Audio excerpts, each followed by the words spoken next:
This episode of the Sword of Truth podcast is brought to you by our patrons. I am talking about true heroes like Joe Roth.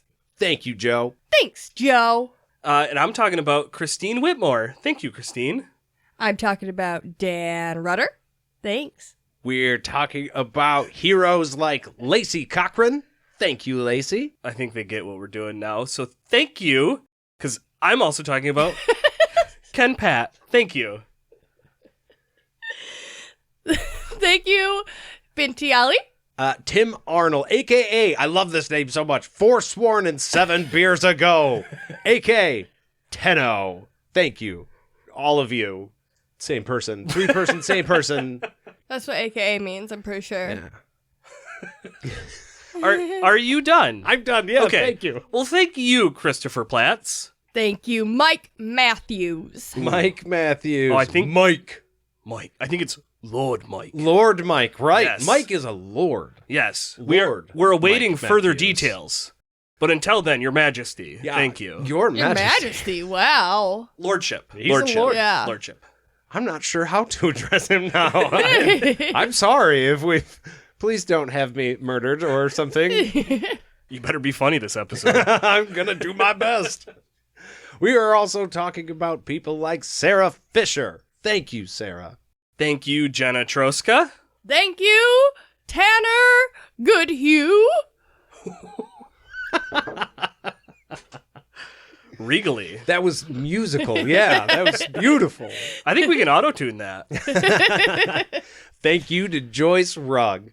Thank you, Carulis. Thank you, Jonah. And thank you to Brian Taft. He just popped up. Hi. What's up, Super Taft? Thank you to the Spider-Man 360. Spider-Man. Everybody gets one. Everybody gets Except one. for him. He gets 360. Thank you, Amy. And thank you to Maria Luisa Pereira. Who? Nailed it. Maria Luisa Pereira. Oh, okay. Well, thank you, Carolyn Strickman. Thank you, Sarah Gallagher. Thank you to Al Meyer. Thank you, Madison Arnold. Jade, can you do that last one? Aaron. Yeah. What? Can you do the last one? He's on there too.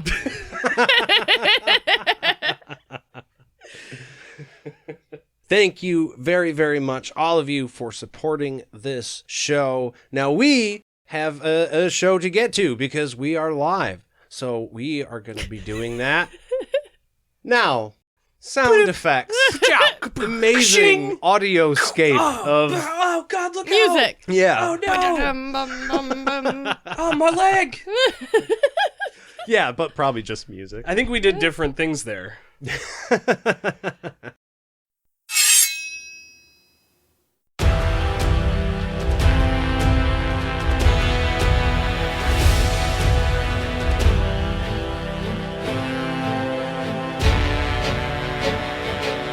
Okay, so we are live, and we don't have our normal welcome to the Sword of Truth podcast thing right now, but I'm going to try and do it from my fucking head. So welcome to the Sword of Truth podcast, the chapter-by-chapter reread of the Sword of Truth series with Craft Brew on the side. Actually, it's going to be live Craft Brew poured right into your mouth today, because we are... just going right from the hell. It's a live episode. We have our patrons here, and that's what's going on. So I'm Jade, and I'm here with Nate and Aaron, and we are doing the back cover of Temple of the Winds. Fuck yeah! Nailed it. Hey, you know what's great about this? That was incredible. What's great about this? We just proved that Jade just has to do that all the time now. Yeah. Because that was great. That's less work for Nate and Aaron, even though Aaron didn't do a lot of the work anyway. That was great. Thank you. Thank you very much. I Even coming appreciate up with the that. adjectives, too, on the side. The live, what was the live mouthful episode? Yeah, I don't know. I don't even know what I said. You know? I think No, I heard her say it straight from the hilt, which is a sword reference. I did say that. Just incredible. Yeah. Wow. I appreciate Bravo. all of you. we've gotten to the end of Temple of the Winds. Yes. Congratulations to everybody that's here. Yeah. It's been like 70 fucking hours, right? A lot longer than that, At least. because sometimes we don't do a good job of staying under an hour. So We're perfect yeah, probably every like time. 80-ish. So now we're gonna dive back in to that back cover a little bit, and really not actually the back cover because we don't have the actual book here, but we're just really going over the book. And the main thing that we're gonna start with is the wizard's rule of the book, Oh yeah, which is kind of the whole thing. there is magic and sincere forgiveness, both in forgiveness received and given. Mm-hmm. With the key word that was highlighted in the book being sincere. Yes. Yeah. Because, like, you can say something mean to me and I can be like, it's fine, I forgive you. But I don't. Like, I hate you and my diary hears about it. You know, like, that's not sincere. Or if you're about to Right. die and you're like, I forgive you, please forgive me back. Like, yeah, you're probably not actually. Oh, yeah. Like, you didn't actually learn your lesson. But, you know, yeah. So we have some instances. I went back to, like, the beginning of the book and I was trying to do some, like, research for this. And we had some quote. I noticed there were some notable quotes before you realize the general tone of the book that were pointed foreshadowing. And one of the ones is Kara is like, she's very pointed, being like, Richard is perhaps the only person that understands the spirit's principles, that you can't truly love until you can forgive somebody their worst crimes against you. And that's also just point, like, we aren't talking about forgiveness for somebody for doing something to somebody else necessarily. Right. That's harder. You're talking about forgive, or maybe it's easier. It's easier to do that, but you're talking Yeah. about the worst crime. Somebody you care about committing the worst crimes against you. There was, and the names escape me, and granted, the name of the killer isn't really fucking important at all, but I remember bringing this up. I think it was earlier in this book. I watched this hearing of a cold-blooded murderer being sentenced, and it's the moment when the family gets to actually talk to the murderer and, like, say their 2 cents before they go away for life or whatever. Yeah. And so it's his moment to get up and, like, talk to this murderer, and he's like, I just want you to know that I forgive you because nobody else here will.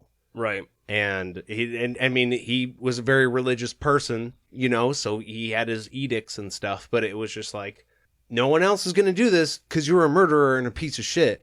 I forgive you, though. And he literally asked the judge if he could give her a hug. Yeah. And that was, like, incredible because that's what Good Kind was talking about. Yeah. That was very, I remember watching that video. That was very Yeah. Like, it made you feel something. Yeah, oh yeah. I was moved watching Yeah. the video. It's just like, yeah, because it's true. Nobody's gonna forgive this. She's literally going away to prison for the rest of her life, unforgiven. Mm-hmm. So that you did that is going to stay with that person forever. It's a very hard thing to do, and it seems like a very pure thing to be able to do. Yeah. Yeah. To be able to overcome your pain, to see where that person was coming from and be able to say, you know what, I get it, and I'm okay, like, with it. Once the idea of, you know, with either sympathy or empathy of, like, being able to step out of your perspective and see things from their perspective and be like, oh, look, yes, all the choices you made were the choices you made. Like, I'm not saying what you did was an accident, but I can understand what led you to the events that happened, and those events hurt me, and I forgive you for that. Like, that will... Because if you do something wrong and that other person never forgives you, that weighs on you. You will never be able to fully recover from that. So yeah, it's a weird thing where, like, it's for both parties. Yes. Now, I will say in that statement, there's something, because you can love somebody that you can't forgive, right? If you can't forgive somebody for really fucking you over, that doesn't invalidate the way you felt about them necessarily. Yeah. Right. But it is a much harder path to tread. Yeah. I guess just the statement that you can't love if you can't forgive somebody of their worst crimes is a little bit of a... Maybe that's a little strong because you can love before something that was terribly wrong. Right. That If you needs can't forgiving. if you can't forgive somebody for cheating on you with your sister, that doesn't mean you never loved that person. I think there could but be if a you're little... able to, that, I mean, yes, that is Yeah. a great form of love, but that Yeah. doesn't mean it's the only. And Al pointed out something Only good real. here too, is that the forgiveness does need to be earned. Like, that person has to show remorse or like take actions to show you, like, I'm not just saying this. Right. Like, I mean it. Yes. Yeah, because he was saying it was kind of the thing of like, it was more mercy. From what we saw in that, we think it was more mercy on the person.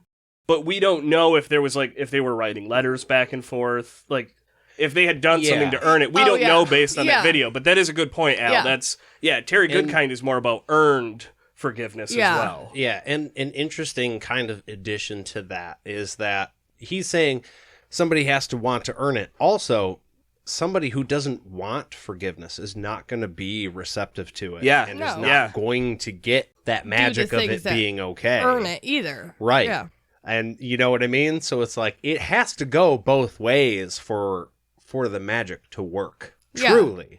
Yeah, and on the other side of it, there's another quote that's like, perhaps the forgiveness of the one you love is the only thing that really matters in life because it's the only thing that can really heal your heart and your soul. Like, that's related to Denna. She didn't care if anybody else forgave her because Richard did. So it doesn't matter. You know, maybe in the case of the person you're talking about, it wouldn't matter if the whole world hated that person. The one person that they cared forgave them. Yeah. And like Dan just pointed out in the Discord chat here, it's a lot similar to Confessor's Magic, like with it being true love, like having true, sincere forgiveness.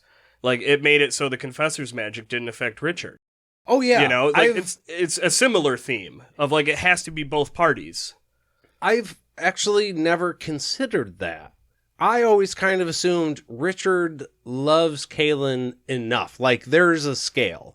That Kaylin is the static part, and Richard has to, you know, like strongman, he has to get to enough love to where the magic won't affect him because he wouldn't do anything differently. Or a purity scale or something. But that would happen indifferently to Kaylin. It doesn't matter how Kaylin feels about them. If they love her enough, then he wouldn't be affected. I kind of agree with that. I think that's I think he that's has where to. I was until I just now heard Aaron say that, and now I'm starting to think it could change. But Dan said it. I do agree with the fact that, like, the idea is that Richard has to kind of accept the fact that he could be confessed. Yeah, and it could change the way he acts if he didn't trust Kaylin enough to make the right decision. Like, he loves Kaylin as a person enough to be like, I will do whatever she wants because I trust her and I love her. So it's got to it's got to be on both. Yeah, fuck yeah, here, Jackal. The risk is worth the reward. Right. If there was any doubt about the love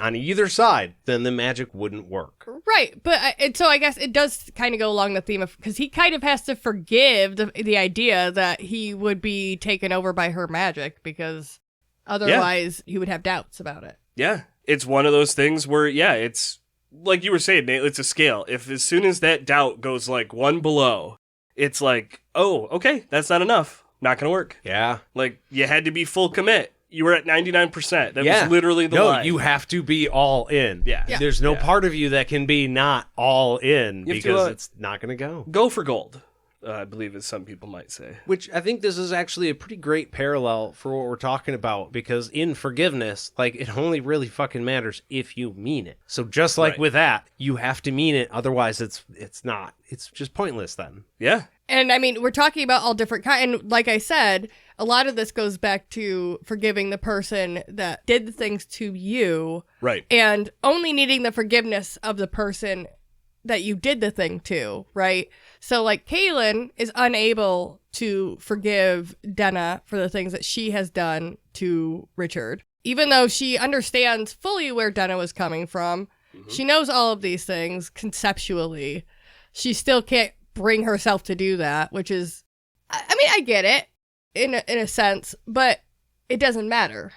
So it's okay that she can't, because it didn't happen to her. So it's not her fucking like, it doesn't affect Denna that she doesn't forgive her. It doesn't affect anybody else. Yeah, I agree. Because it's something where I think that's more like what Al was saying, where it's like, that's more of a mercy of like, hey, I don't have to forgive you, but I'm going to. And Denna's like, okay, it wasn't really asked, or, you know, like, or maybe she did ask for it because, like, hey, I hurt the person you love. But, like, yeah, it's not really forgiveness. It's more of just a mercy. But, you know, type of a thing. Yeah. Like, well, she didn't give it. She came out of nowhere. She's like, well, I can't forgive you for that. And Denna was like, Cool. Or, Okay. Oh, that's right. Denna never asked. So yeah, but that's more on the mercy side. Because yeah, Denna wasn't asking for it. So if she decided to, that's cool. Yeah. But yeah, if not, okay, also fine. Yeah.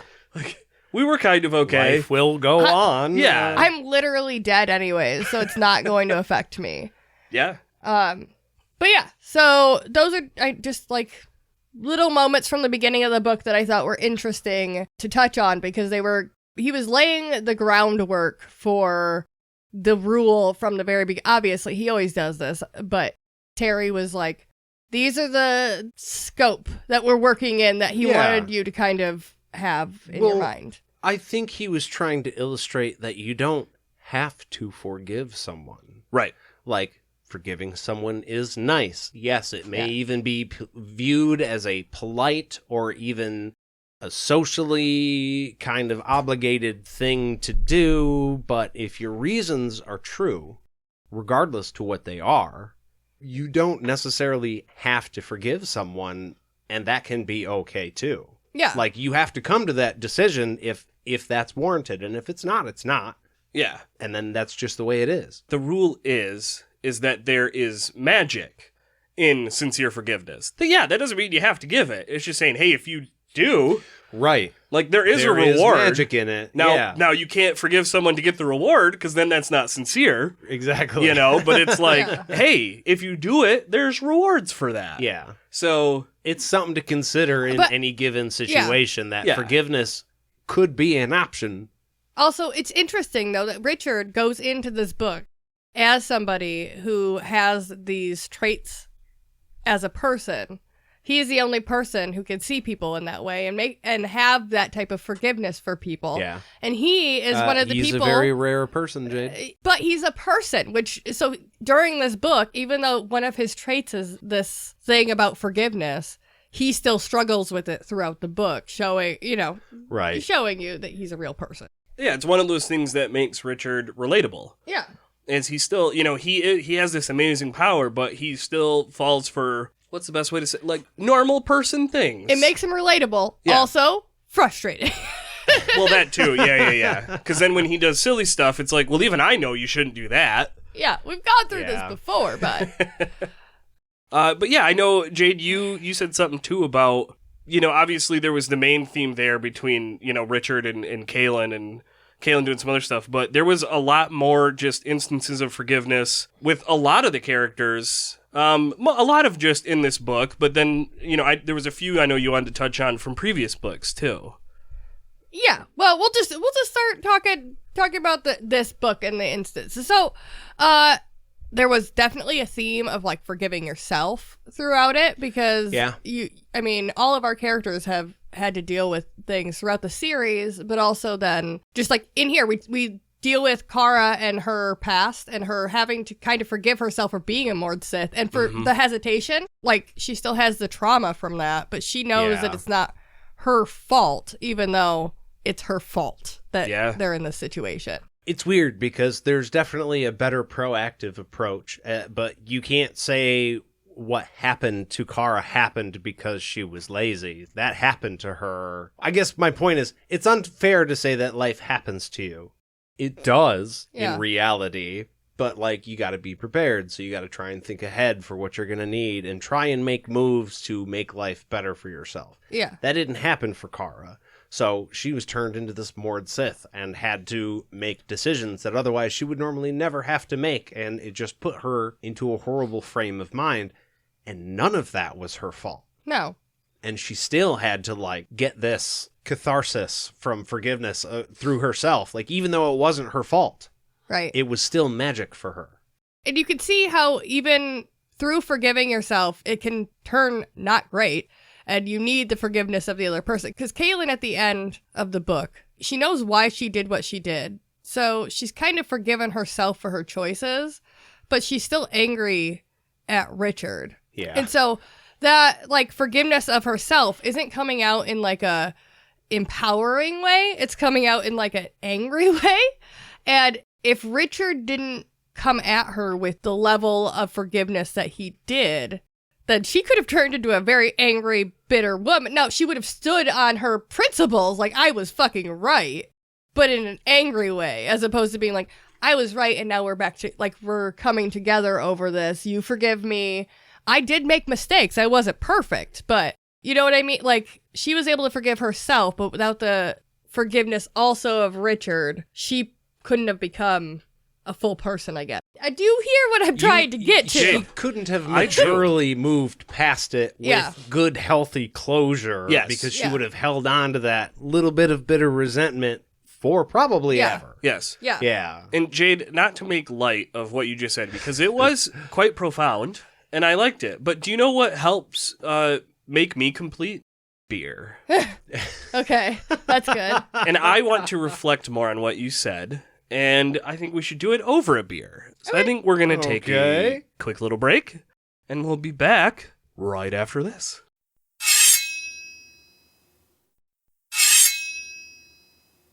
And we're back. Hi. Oh, so That will just be a little joke for our patrons who are here live. Oh, Okay. weird. There's none. They all They left. all left us. So we're back to forgiveness after that rowdy little break we had. Oh wait, you know what we have to talk about before we get back to forgiveness? Yeah, we're in for the beer break. What we're drinking, even though you've all heard us drink it before. Oh, yeah. This is a repeat. But it's a repeat because it's good. We are drinking some Rubaeus from Founders Brewing Company, which is located in Grand Rapids, Michigan. Hell yeah. Rubaeus is clocking in at 5.7%. And Founders has a little blurb on the back. Our tribute to raspberries around the world. This stunning berry red wheat ale Raspberry. is the perfect blend of sweet but not too sweet, tart and refreshing, a light strike of intense raspberry flavor. Rubaeus is here to help you celebrate summer all year long. I used to pick the raspberries, you understand? I think you might have been too far away from the mic. I was. It was terrifying. No, I love this beer. That was by design. What do you give this beer? Because I already know my rating. I think everybody knows my rating. I feel like it's hitting a little extra today. Because again, I am not normal Aaron today. I feel like I'm giving this like a 9.5. It's just not as good as Skinny Dip. That's the only reason it's not a 10. Well, Like- I've got to try the Skinny Dip again. Like literally everything is now going to be compared to Skinny Dip. But you said yourself you're feeling a little bit under the weather. I am. It could be affecting it. So your taste buds are affected. They absolutely. So I can see your 9.5. 9.5 asterisk. If you want to know what a person with fully working taste buds think, it's 10. Oh, it's I don't care. I know. Oh, wait. Are we doing it out of 10 raspberries? Raspberries. Yeah. Okay. Jaden, 7. 7. would you like to expound on that 7 by any chance? It's solid. It's All right. it's a solid fruit beer. What do you want me to say? It's not my favorite beer in the world. There are better. There are worse, for sure. You could drink it. But it's on the upper half. Yeah. My sister had it for her wedding, didn't Yeah, she? she got a whole keg A of whole it. keg. So we've had plenty. And we filled several growlers of it after because there was leftover beer and I Yes. didn't want it to go to waste. Well, That's yeah. how we lost some of our growlers, though, because some people Yeah. are bitches and don't bring them back. They just Anyways. they just took them and then they I, just disappeared. You know what? You know what, though? I have forgiven them. Have you? Yeah. This is sincere forgiveness. I It's do. for the I best. have just bought more. So it's fine. Yeah. Oh, yeah. Now all of those people can go get their own craft beer growler fill at any of their participating breweries. And I was able to convince my husband to buy me a new growler full of Got a new whole beer. bunch of so them. there we go. Jade, just between me and you, did you just want new growlers? Yeah. Did you throw the other ones away? Also beer. No, And no, just- they actually were gone and I'm mad about it. Anyways. So Richard is not mad at the Mord Sith anymore. He has forgiven them repeatedly, over and over and over. Kara can be a snarky little bitch right to his face about his past trauma, and he's like, it's fine, because I know what she's been through. I know that she's had a rough life. This is how she has to rationalize things, and it's okay. It's harder when it's your personal partner, I suppose, but these people are close to him as well. And he's able to step outside of his own feelings in their interactions and be like, it's fine. And she's not continuing to do the things that were, that might be construed as bad, but Richard can forgive, whatever. Like, she is also earning that forgiveness by being a nice person, or at least trying to be a nice person. Yeah. She is intending to be a nice person, and we know that is very important for Richard. Yeah. Intent. He knows the intent for good is there. Yeah, like when she is so upset at the beginning of the book after she has betrayed him, and he is like, it's fine, don't worry about it. And she's like, no, you have to try and kill me, or like, you have to kill me because it was bad. And then he tries, and he deep down has forgiven her already because he knows, and it's all fine. So the sword can't kill her. Now, it is interesting to wonder if after the incident with Kaelin and Dreffin, immediately after, not 2 weeks after, right? Interesting. Because this is immediately after the incident with Kara and Kaelin. He does this. He knows she's innocent. She doesn't die. Had this incident happened with him and Kaelin immediately after the Dreffin situation, would the sword have hit? Interesting. Ooh. Now, we know to get into the Temple of the Winds, Richard had to feel utterly and truly betrayed. Yeah. Which makes me think that sword... Yeah, Not only does that sword hit. There's no point to this conversation. I just want to say that. I know pure that. Hypothetical. This is purely a creative thought process, right? But a what if you will. Because he was so cold even after that. Like, he thought she died. Yeah. Like, he saw her mom, and he was like, oh, Kaelin, is that you? And he was, like, kind of sad about it for a minute, but he wasn't surprised, I mean, deep down, I want to feel the same way that Dan is saying here, that he would have deep down known that she loves him and all of that, but there was no indication in what we saw from him in those first little bit that he had even a little bit of wiggle room there. Yeah. I mean, and it is a different scenario of Richard there without the sword and Richard there with the sword. Because then it's like, that's one of those things where it's like maybe the sword, because we know sometimes the sword or the magic is fueled by anger, or the sword helps him channel the anger. It's kind something of all like of that. The above. So it's it grows off of it's affected by your anger. Yeah. And it amplifies what your core. But that could be different for any of the users. So it's like, it's dangerous because depending on who has it, that magic might suggest different moves in the Dance with Death to a different person who is going to use them differently. Al is saying in the chat here that unless the sword turns white, there's no way. Because I understand the forgiveness, like you have to forgive somebody to be able to turn the sword white and kill them in that way. Only the Truth Seeker can do that. Yeah. But he can kill people he doesn't forgive all the time. Right. Yeah, he doesn't have to turn it white. Yeah, right. It can just be a sword. Yeah, I mean, I would say there's no way to kill somebody that you think is innocent, right, without it being white. But that's not what I'm saying in this instance. Yeah. Right? Okay. Yeah. So I mean, again, it's just a thought process. There's no there's no point to what I'm saying. That he could have killed Kaelin afterwards. Yeah. It's just like he could have, but I don't know.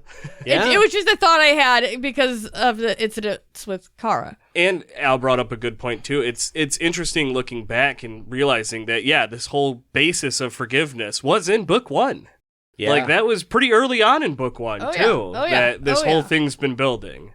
Yes, he will feel pain killing the innocent. Well, he feels pain killing anybody, but the stronger his anger is, the more he's built up against it. So he feels the pain of those people and the bad things they did, right? When he kills them. So it sounds really like there is a default to it is a sword. It can kill people. Yeah. But if in the back of Richard's mind he thinks could be innocent, then it will be stopped. But if he doesn't do that, they are innocent, then the magic is going to make him pay for taking an innocent life. Yes. It's like he's protected if he does the right thing with the right intentions. But the sword is a tool. He can use it the way he wants. And if he does kill an innocent person, then he's going to have to pay for that. Yeah. It's a cost. Yeah. That's Yeah. just the way I and you know what? I'm not saying that is perfectly no. right, but No, That's like, what ties it into the forgiveness, because Yeah. if he truly and sincerely forgives them, they are innocent because he's forgiven them for their sins. Isn't that what it is? And then that is when the blade turns white and he can kill him without pain because he Yeah. has truly forgiven them, Yeah. which could kind of be like that's equaling out the equation of the bad thing with the forgiveness. I And think that's why so. he can kill an innocent with the white sword. Right. Does that sound right?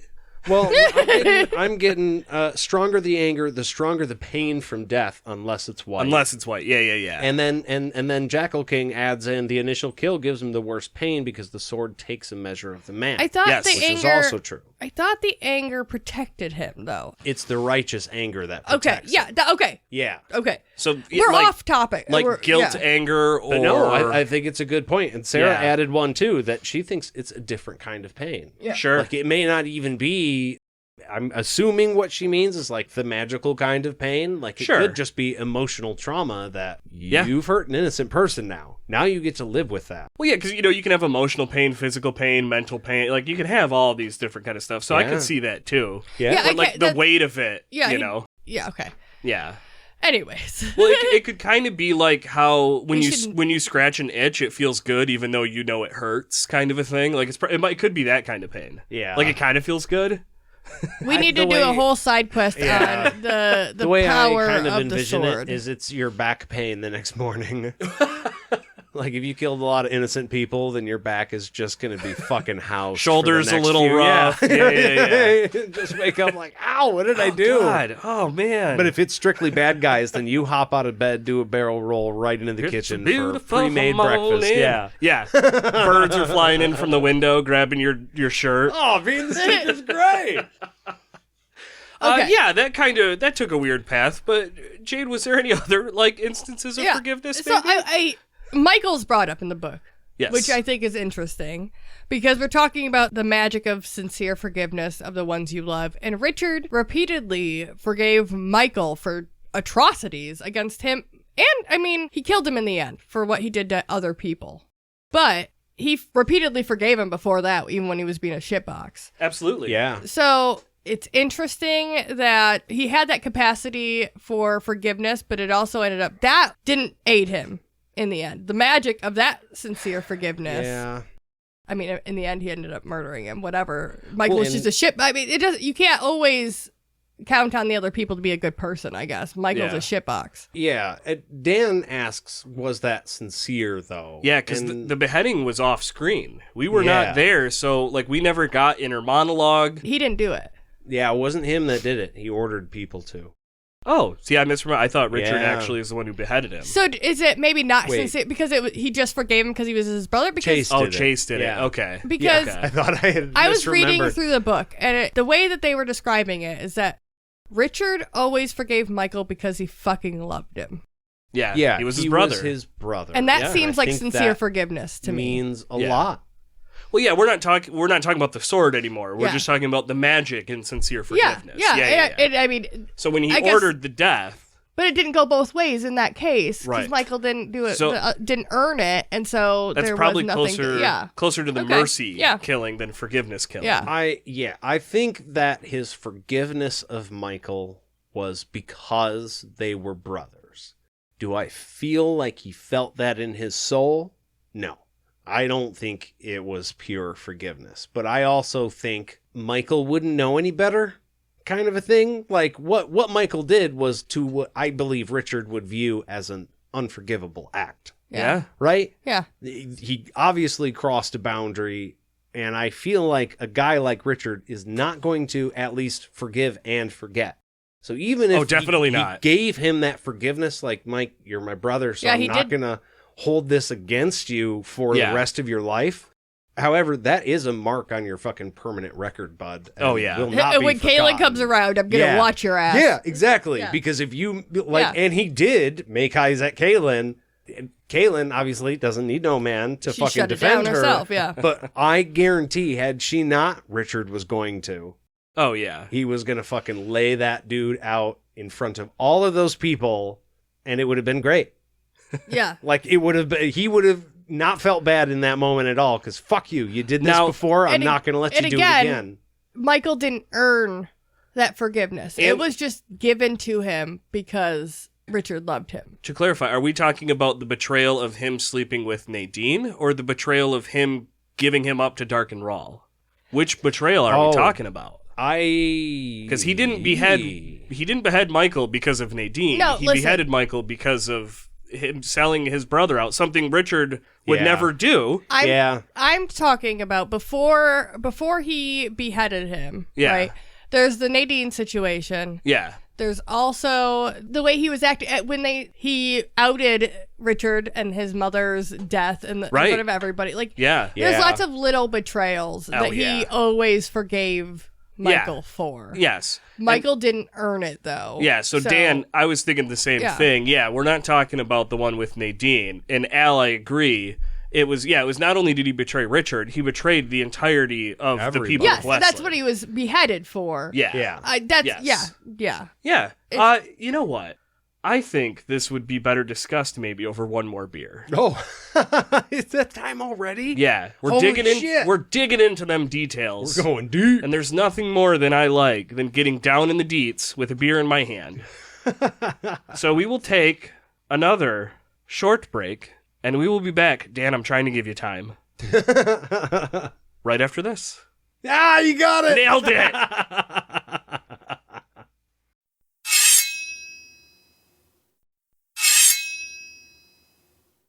And we are back for the back cover of Temple of the Winds. If you say it slow, it's dramatic, right? I nailed it. I think if they're still here though, they knew that. They Like did. nobody's like coming in after the second commercial of a show. Well, it's kind of like when It's not like TV. It's kind of like when I listen to Conan O'Brien's Radio. podcast a lot, and he'll be like, on this episode, we have a special guest on, and they're just like, they already know.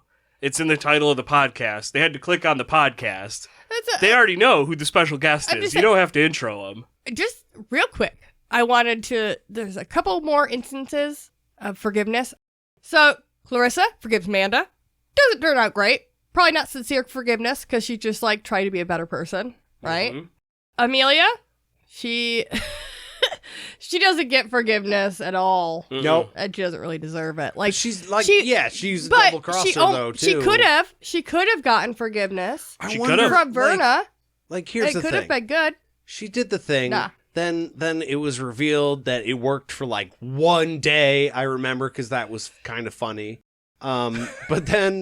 But what was her intent all the way back before she knew that freedom was a possibility? Was Right. she like, if this ever comes, am I going to take this opportunity to do the thing for Jagang?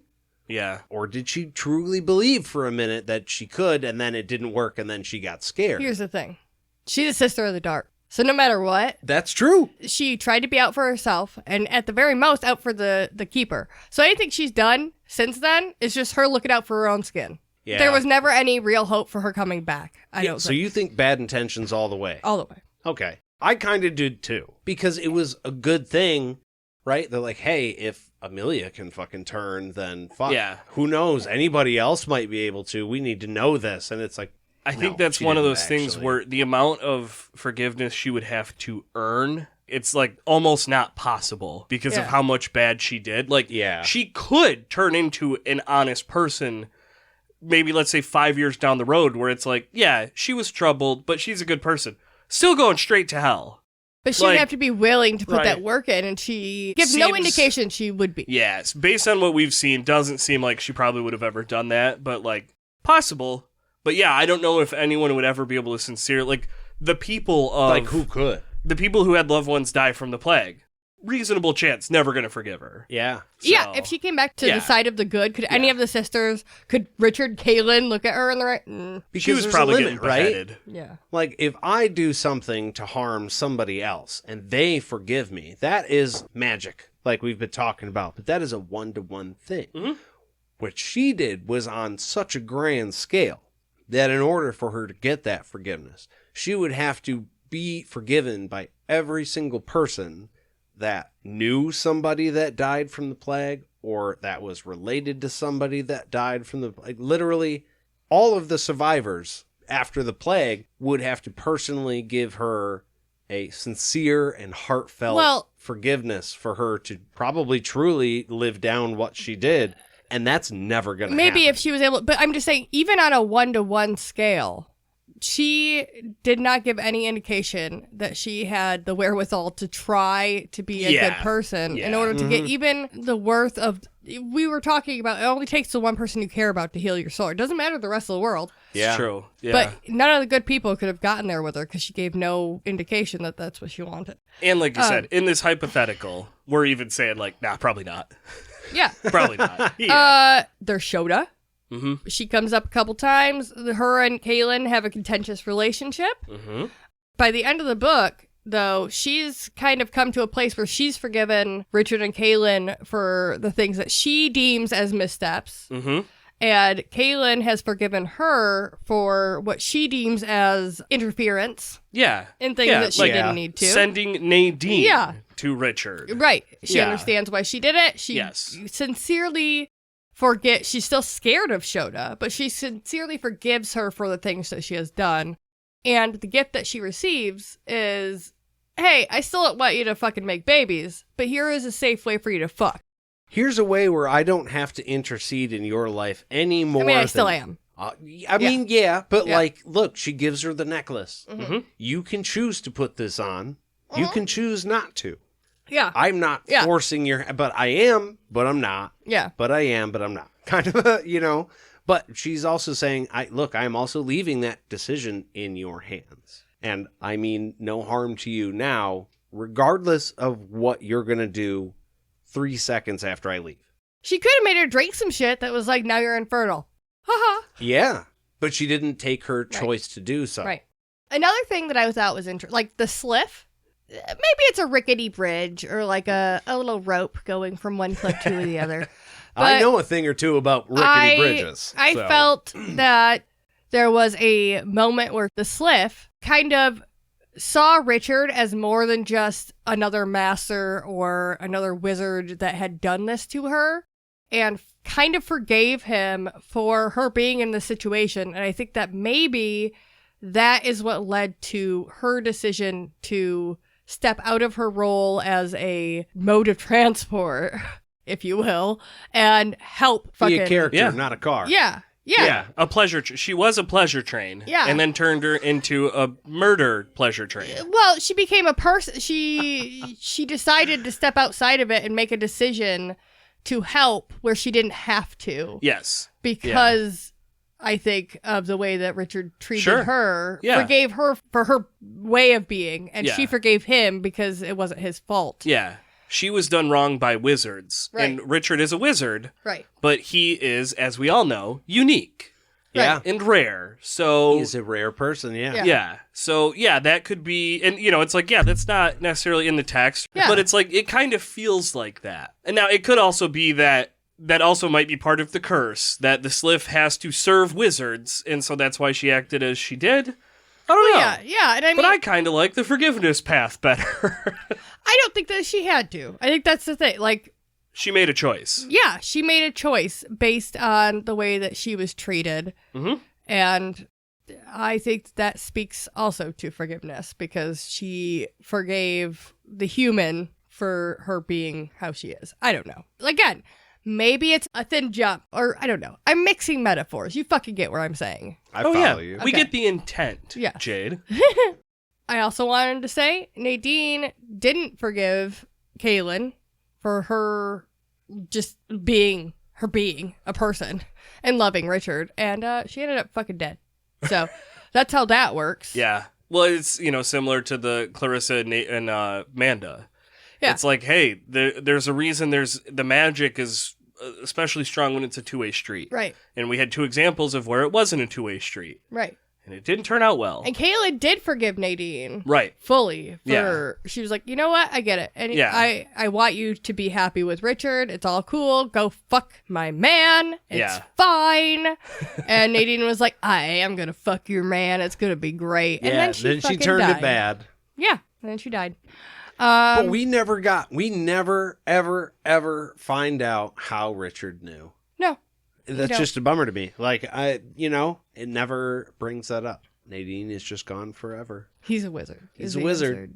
Cause magic. Yeah, I guess we're going with cause magic. If he needed to know, he would know. That's how his magic works. He needed to. So, we have the Kaylin and Richard forgiveness train that the whole book is about. Interesting that the whole Richard's whole point when he comes back though is that she doesn't need forgiveness. He's not forgiving her at all. Yeah, he's begging for her forgiveness. Yeah, he's not forgiving her because of how he acted and what he said, did, and all that. But if she needs a forgiveness, I'm not saying I'm sorry, but if you need me to say I'm sorry, I'm sorry. I'm not sorry, but if you need me to say I'm sorry, I'm sorry. That's funny. Yeah, I mean, the point of the back cover is to look back at the books, but I don't really think there's too much more we can say about everything between Richard and Kaylin. Yeah. And the same thing with Kaylin and Kara. They made a point to be like, Kara is forgiving Kaylin. And that's part of what makes this end moment happen in the way it happens. We've already touched on it a lot. I feel like it's a little anticlimactic that Kara's just like, it's fine. And Kaylin doesn't actually learn. She says she gets it, but does she actually learn her lesson and be like, oh, because she says, I didn't know Dreffin was a bad guy. So it wasn't okay even if he wasn't, that you shared my deep secret. To me, and maybe she does get it. Maybe I'm not trying to shit on Kaylin, even though I do all the time. To me, it's an instance of I don't feel like Kaylin has earned Kara's forgiveness there. Yeah. If Kara forgives Kaylin, at this point, it feels like it's more of a mercy. I guess that's what it is. Because, Kaylin immediately went back to, like, hey. Like, when they were going to travel in the Sliff, she was like, hey, you've been through harder things in this room. Yeah. You don't make light of rats, your number one fear. How dare you, Kaylin, make light of the fact that rats were literally carving out her intestines. Yeah. Yeah. Like, no, fuck you, Kaylin. You didn't earn any of this yet. Yeah. Or if you did, it was off screen, and I feel like I deserved to see that. Well, I guess like that's... You had brought this up before, where you said it's not just one point in time where that forgiveness needs to be earned. That's something that needs to be earned over time. Yes. I guess that's we're going to need months. We see Kara with her guts ripped out and dealing with severe traumatic PTSD that she's trapped in her brain over. Oh, yeah. And Kaylin is sad, okay? She feels bad. She says, I'm sorry repeatedly in that moment in that room. Everyone gets healed, and then immediately Kara is like, hey, I'm happy that you guys are going to be leading the country. We're good. So, little anticlimactic. Yeah. Whatever. Yeah, I would like to see more on that. But so, maybe we will. Yeah. There's more books. Yeah. Favorite parts of this book? Oof. Damn. I knew this was on the note, and I still am not 100% sure I have answers. I do know... I liked the kind of philosophical stuff we got with, like, Richard and Kaylin's mom. Of, like, it wasn't just like, you need to do this. It was like, here is a flower. This is what it represents. This is what it means. Here's backstory. You know, I like that was kind of a deep thinking moment. Because sometimes the moments that happen in this book make me deeply think that I don't agree. And that was one where it's like, damn, I really like this. I am going to sit and think about this later. That was at least one of them. Okay. Yeah. I like chipmunks. Oh, fuck. Yeah. Yeah. Reggie and the whole, is it the Reyna scene or is it the Mordsith the first time when Richard is like, they're out feeding chipmunks and doing the thing? I think it's the whole idea of it, the fact that he was feeding them, they became attached to these fuzzy little creatures. And then one of the things that meant the most to her at the end was seeing and feeding Reggie one last time. And they made sure that she got that. Like, they cared enough about her to say, you know what, this is stupid, but it's not stupid. But you know what I mean? We're going to take you outside and let you see the chipmunks one last time. Like, all of it. Well, I think it was meaningful, you know, that the main character in a fantasy series where typically there's not a lot of love for the LGBTQ plus community. Yeah, I guess that's also it. The it Berdine doesn't and have Raina to of be it the is- center of yeah. that all, but it's there. And Richard, even in his own way, because he was talking about how, look, I don't understand it, Yeah. right? He also said, I don't necessarily approve of it, but which is, that point in his opinion to me really doesn't matter, but like he is also accepting of it. He's just like, but you exist, you're here, and that's your thing. And I think that was cool for Terry to include that in his books, because it doesn't matter who you are. She was important to him, and that's all that matters. And to Berdine's important. Yeah. Yeah. So the whole, I like that. Dan pointed out one of his favorite parts was the Jala, the Ral version. How the people took a game of violence and made it their own. Yeah. It was a softer ball. Is it a ball? Yeah, it was a softer, lighter Yeah. ball Yeah, that wouldn't so- like break bones when it was Yeah. thrown at you. And then Al brought up too that the fact that the whole chipmunks came around because that was a quote unquote punishment. A punishment, yeah. That Richard demanded of them or commanded them to fulfill, was that they had to feed the chipmunks. I have always kind of pictured this non-canon thing in my head where Richard's like, okay, prepare dungeon for punishment. But what they don't know is that there is no dungeon 4. It's actually just the door to the courtyard outside. So then he brings him down there and then Beautiful opens garden. the door. Yeah, on a beautiful fucking day, the sun is shining, and he's like, okay, in here, and they're all terrified. And then he opens the door. And he's like, we're feeding chipmunks. Yeah. There's piles of fruits, which includes berries over there. That's right. Feed them to the chipmunks. I also, real quick, I really did enjoy the murder. We have a murderer. Who is it? Right? Murder mystery aspect of it. Reading it this way, I feel like it was much easier to pick out who it was. I feel like Aaron figured it out very quickly. When I read it by myself the first time, the Dreffin reveal was a lot more like, oh, it's fucking Dreffin. Yeah. But the clues were all there. So I did enjoy that also. I did see that, because I was trying to say, I honestly was trying to figure out if I want to say that's my favorite part, but I kind of went back through the Sort of True subreddit and was looking at comments made about this book. And, like, someone had pointed out how Dreffin early on makes comments about, like, hey, Richard, I'm going to steal your girl if you don't keep a hold on her. Yeah. And it's like, Yeah. you cheeky motherfucker. Yeah. That was your plan from day Immediately. one. Yeah. You know, he knew and what he was there to do. we talked about it, how it's like, ooh, that's tough because Richard's history with Michael, that like, oh, you shouldn't do that. But like, we never talked about how like, because what if he does? Yeah. So it's like we were kind of making light of it, like, oh, it's just a bad joke, but it's not that nefarious. Well, and Turns out it was. Isn't that the thing that kicks off the conversation between Richard and Kaylin about Nadine? It was all around that same time. Yeah. I Kind think. of in that. Yeah, I mean, it was in the purview of like Yeah. what happened. So I feel like that's all. I don't know. Yeah, he brought the vibe to the party, Yeah. Yeah. which is not necessarily good. But yeah, like Richard doesn't know Dreffin at all. But so he makes a joke and you're trying to maybe break the ice. Like, is it all in good fun? Is it not? Turns out very much not. Yeah. But yeah. you don't know. So you just kind of nervously chuckle. Well, and that's where, I've really been going back and forth on rereading, these books again, because my first time reading them, so book 1 and 2, I was kind of able to read them for pleasure, but like I would still read them chapter by chapter. So I would read the chapter and then listen to your guys' show. Oh, yeah. So like, I was thinking back like, man, why can't I remember so much from chapter 1? And it's because that was 70 weeks ago that I read chapter 1 of this book. Yeah. That was a long fucking time ago. I usually read books a lot faster than that.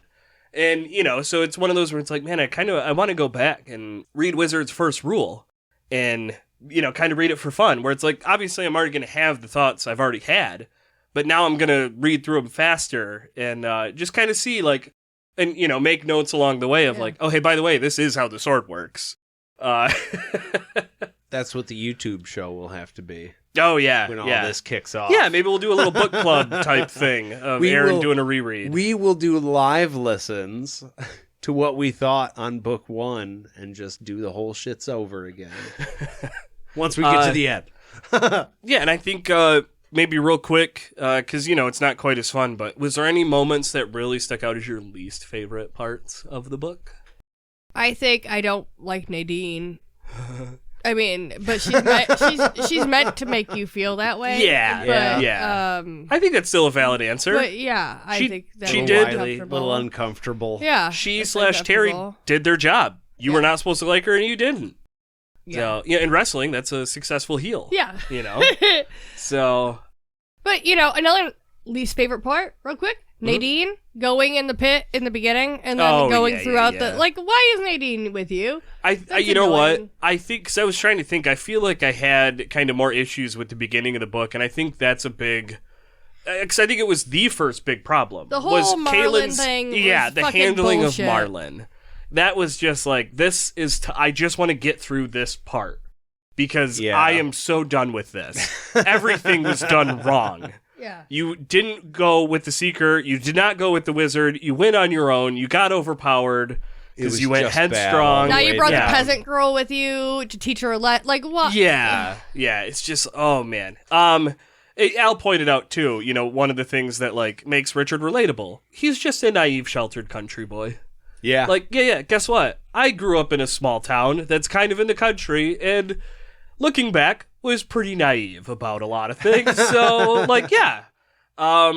okay. Well, do we maybe want to do a quick look back? I wanna. I'm so sorry. Yeah. If I may, please. I've got 2 favorite. One of them, it's my least favorite moment, and one of my favorite moments. Yeah, I wasn't trying to cut you off. No, it's okay. Yeah. It's the rat scene with Kara. Yeah. Because there was a certain part of me that was just like, this is fucking cool, right? Not cool that it's happening or whatever, but like, I've watched the Fast and Furious whatever number movie it was. I think it was 2. The only one I've really seen where this happens in the movie. So I was like, oh, this is a reference to something I've seen done before. But also, when Kara starts to call out for her mom. Oh, yeah. Especially audiobook. No fucking thank you, dude. That was just like, I don't like it. It makes me sick for her. Jim Dale, who's the narrator for this book? I thought it was... It's not Jim Dale. Oh, Jim Dale's one of the ones we like, I think. Yeah. Or he did Harry Potter. Is it Dick Hill?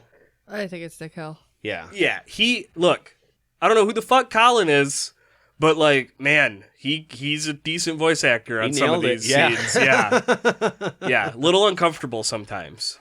Probably my favorite moment is Richard and Kaylin finally getting theirs. Oh, and I know we've been making a joke about that, but like, really, through all the bullshit, like, look, I thought it was interesting that we started this roughly just after the fucking plague, happened to the whole fucking world. Yeah. And I thought that was just weird that it happened that way. But so we've all gone through some bullshit, and not everything was great for a lot of people.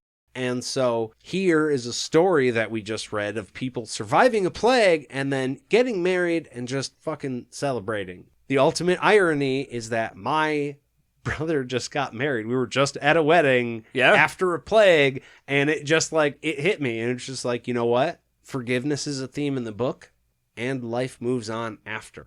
Yeah. Which is like, it's a pinpoint, but it's not the end. It's a beginning. Yeah. That's my favorite. I don't know if you call it a vibe from the book or what, but I got something from it. It was good. I will also say it is very refreshing and nice to read the part where Richard does come back and he's like, hey, I've been immature. Yeah. Like, it was really fucked up the way he handled it. I probably picked apart the way he did, but it's very gratifying to have him finally come back and be like, no, you weren't wrong. Yeah. Yeah. Oh, yeah. Yeah. Maybe not in the right ways. Like, he doesn't say all the right words. I probably would have fixed some of them, but I do appreciate that moment of him coming back and being like, no, I don't even need to forgive you because that would be fucking dumb. This sounds like a talk you have with me after an argument we have. Yeah. Like, I appreciate you acknowledging that you were in fact wrong. The intent was there. Yeah. Like, you know, I'm not perfect either, but, you know, hearing you recount what I thought during those moments when we were upset, it's satisfying in a way because you're like, oh, I'm not crazy. Thank you. Hal brought up a good point that, yeah, Richard and Kaylin finally got theirs in a good way, and they lived happily ever after, at least until the morning after. Or two mornings after. Yeah, we haven't decided. Yeah, we still don't know for sure. And Sarah mentioned, too, that Zed and Anne's adventure and ending up at the Mud People. Fuck yeah. Yeah. That was awesome. Yeah. I did end up posting the picture of the text you sent to me, which I saw that. which should, deserves honorable mention here at least because it still is my favorite text I've ever gotten from Aaron. How the fuck did I not see that coming? I was so genuinely upset with myself that it's literally all right there. Because it's like I grew up reading like the Hardy Boys. That's not like a super intelligent mystery book series, but like I love mysteries. I like riddles. I like solving puzzles like this. It's like, oh man.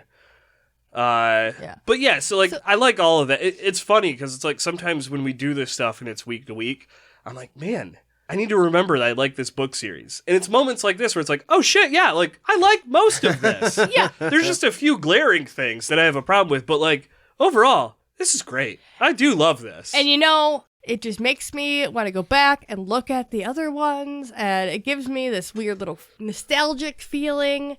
Yeah. I don't know. Nate said too, it's almost like you kind of want to go back to the beginning. How did this all start type of thing? Whoa. It's weird. That was weird. It's a weird feeling of nostalgia I have now, and I kind of want to lean into it. We didn't have time during this episode. We're going to... During our Patreon episode, our side quest, we'll go back through the last 4 books. Just talk about all of them as a whole before we move on. It's a good idea. Yeah. Well, look, make me feel a little weird, though. I just hope nothing bad happens. Yeah. And by God, that's the truth.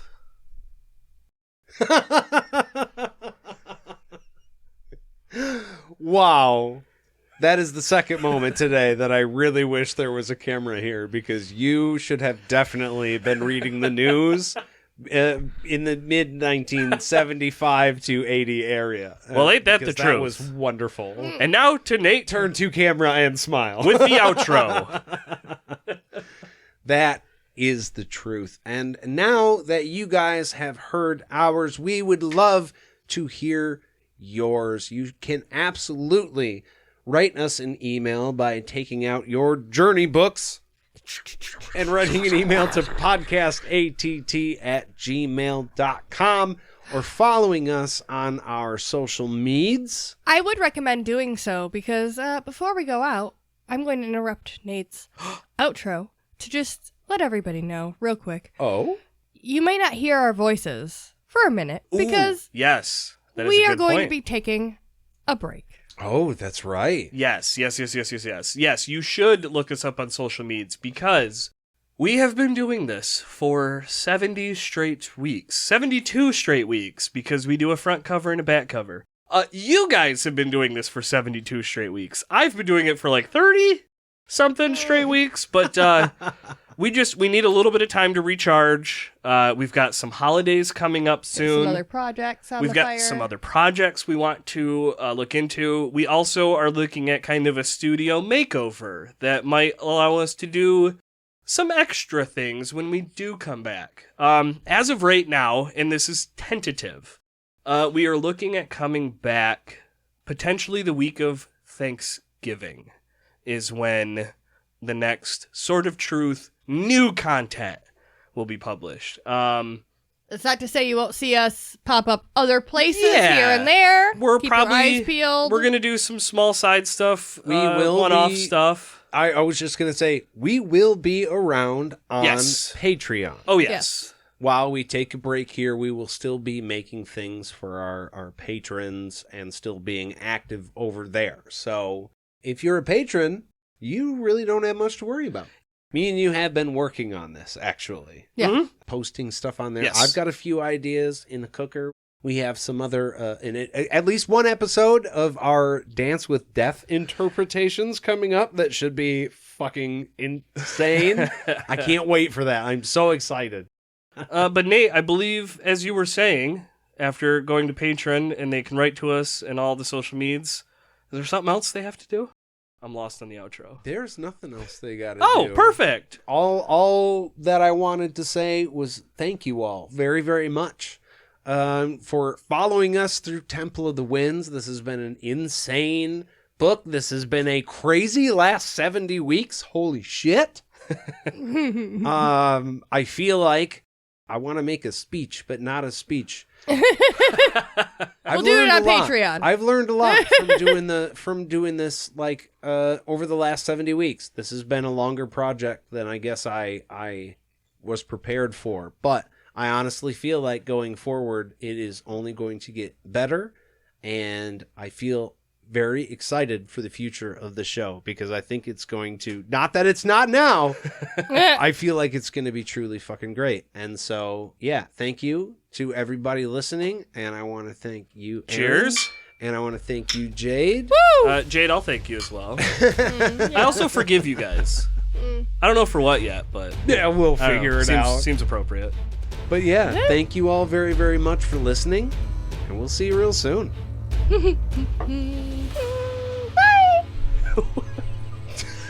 Cheers, my friends. Cheers.